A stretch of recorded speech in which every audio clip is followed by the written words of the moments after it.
All right, so we're continuing our march through Chapter 11. We got two more gas laws to talk about. So in this video, we're going to talk a bit about Avogadro's law, and then in the next, we'll finish up with the ideal gas law. So, it's an avocado!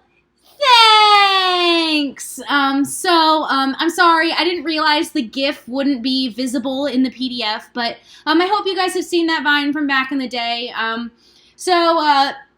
Why am I saying this? Well, so far we've been talking about gas laws. We've been assuming one thing in every case. I'm not sure if you picked up on it in the background, but there was one thing that we kept the same in each of the gas laws we were talking about.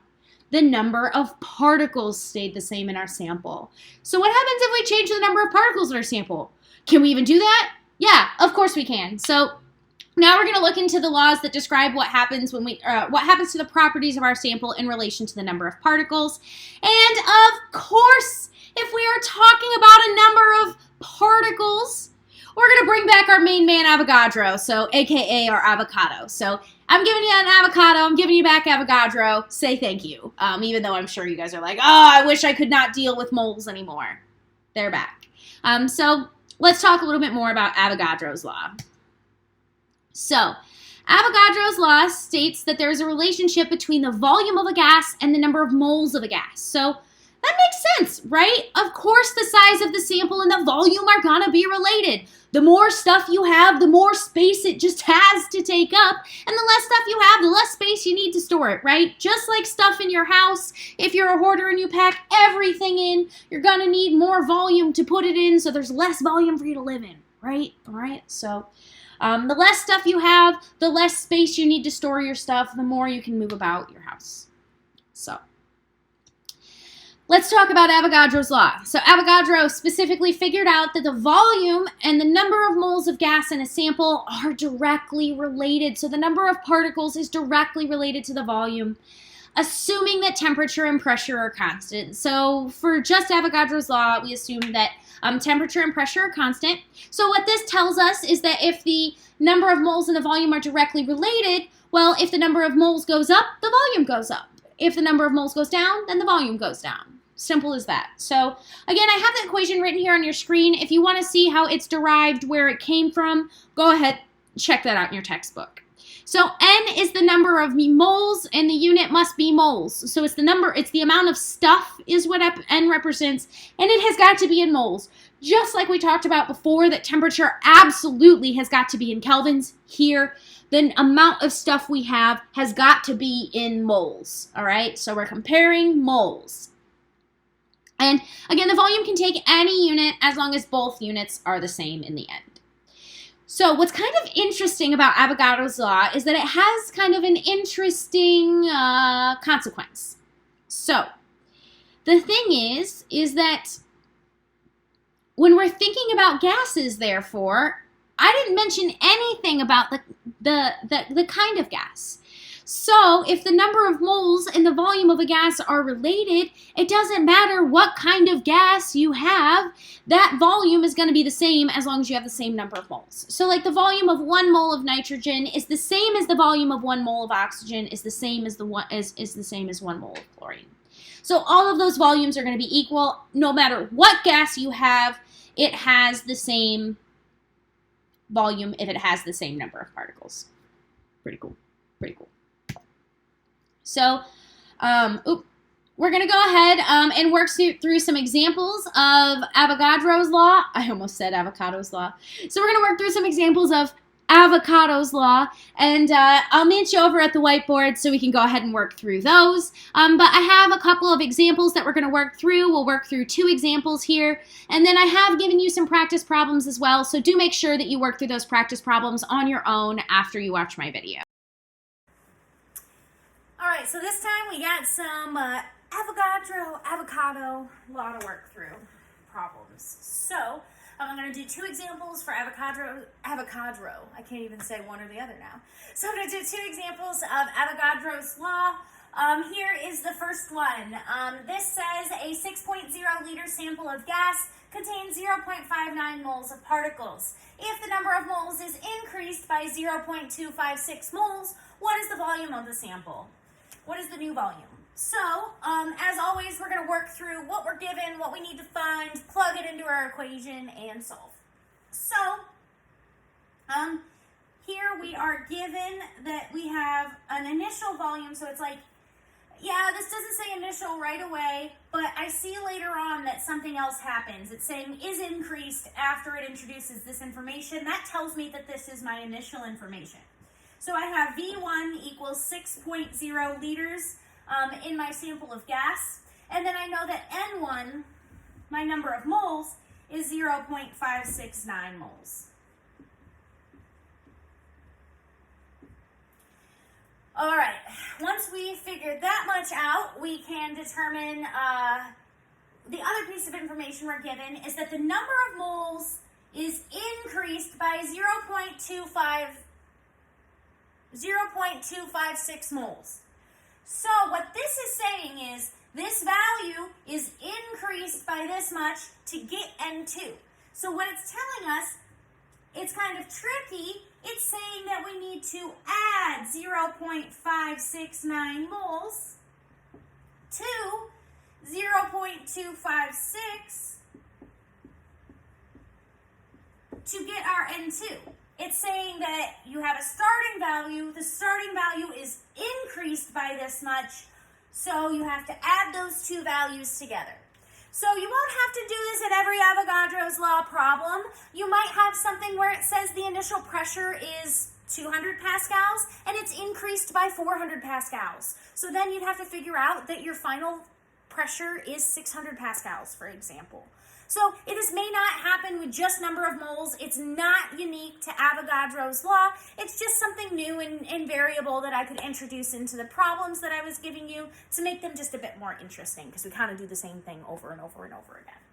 So that's what's happening here. So if I go ahead and I add those two values together, I get 0.569 plus 0.256, and that is 0.825 moles. All right, and then that's the information in the problem as far as numbers goes. It's asking me what is the new volume, so that tells me that I need V2. I don't know what that is. So I could go ahead, check these out. It doesn't matter what my volume's in. It's the only volume I'm given, so there's that. In here, my N is already in moles. I don't have to convert from like grams or something. So therefore, we're good to go on N. So let's go ahead and write down our equation and solve. So we have V1 divided by N1 equals V2 divided by N2. So if we go ahead and we plug our values in, V1 is 6.0 liters. N1 is 0.569 moles. V2 is what we're looking for. We leave that as the variable. And N2 is 0.825 moles. All right. So we can go ahead and solve for V2. To get rid of this 0.825 in the denominator, I'm going to multiply both sides by that value. So I'm going to multiply this side by 0.825 moles, and I'm going to multiply this side by 0.825 moles. So in the end, that tells me that V2 equals 6.0 liters times that 0.825 moles, and that's all divided by 0.569 moles. So if I go ahead and I check out my units, I see that I have only one representation of liters, so it can't cancel, but I have moles on top, moles on bottom, those cancel out. I'm looking for volume. Liters is a volume unit. I'm in the right place. So I'm going to go ahead, I'm going to type that in my calculator and see what I get. I have 6.0 liters times 0.825 divided by 0.569. So I get that my V2 is 8.69947 liters. To write my answer properly, I have to go back to the original problem to determine the number of significant figures. This one has 3 sig figs, this one has 3 sig figs, but this one only has 2. We always take the one with the lowest number of sig figs. So that means my answer is going to be 8.7 liters. So I'm looking at volume. Volume has a unit of liters. Liters is a volume unit. I'm in the right place. My answer is written with 2 sig figs. I look back at my problem. I need 2 sig figs. I'm in the right place. Let's triple check that our answer makes sense. So we know that as number of moles goes up, volume goes up. Here I see that my number of moles goes from 0.569 up to 0.825. And my volume goes from 6 to 8.7. So as my number of moles increased, my volume increased, which checks out. So V2 equals 8.7 liters. All right, so one last example here of Avogadro's law. I almost called him avocado. One last example here of Avogadro's law, and then we will move on to our final gas law. So, this says, at the beginning of an experiment, the volume of a gas is 2.00 liters. After the experiment, the volume is 6.00 liters, and the number of moles is 2.563 moles, and that's the total number of moles in the balloon. So how much gas was initially in the balloon at the beginning of the experiment? So as always, we're going to look for what we're given, we're going to figure out what we're trying to find, plug into our equation, and solve. So we are here given, first things first, at the beginning of the experiment tells me that's time period 1, so V1 is going to be 2.00 liters. And then it says after the experiment, volume is 6.00 liters, so that tells me V2 equals 6.00 liters. And then it says the number of moles total at the end is 2.563 moles. That looks like all the numbers I'm given, and then it asks how much gas is initially in the balloon, so that means I need N1.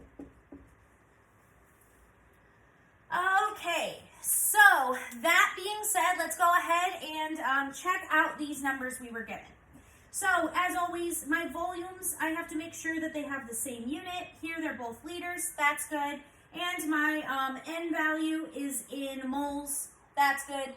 I can go ahead and directly use these values when I'm plugging into my equation.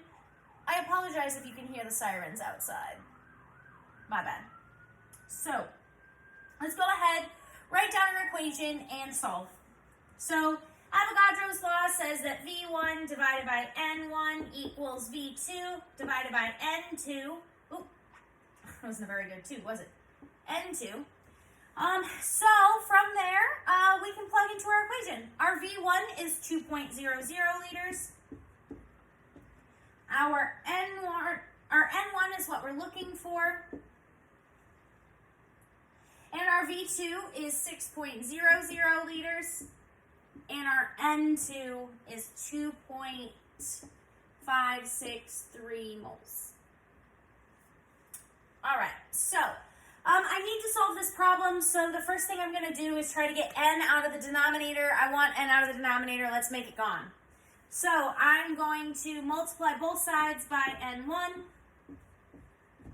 And that tells me really that N1 times 6.00 liters divided by 2.563 moles equals 2.00 liters. And of course, I have to clear this fraction away from my N1 as well. So I'm going to multiply by the opposite of the fraction to get rid of it.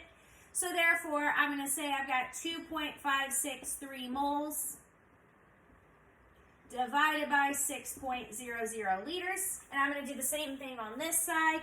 I'm going to multiply by 2.563 moles divided by 6.00 liters. All right. If you want that written out better, go look at it in the slides. I get big handwriting. I keep running out of space. I'm sorry.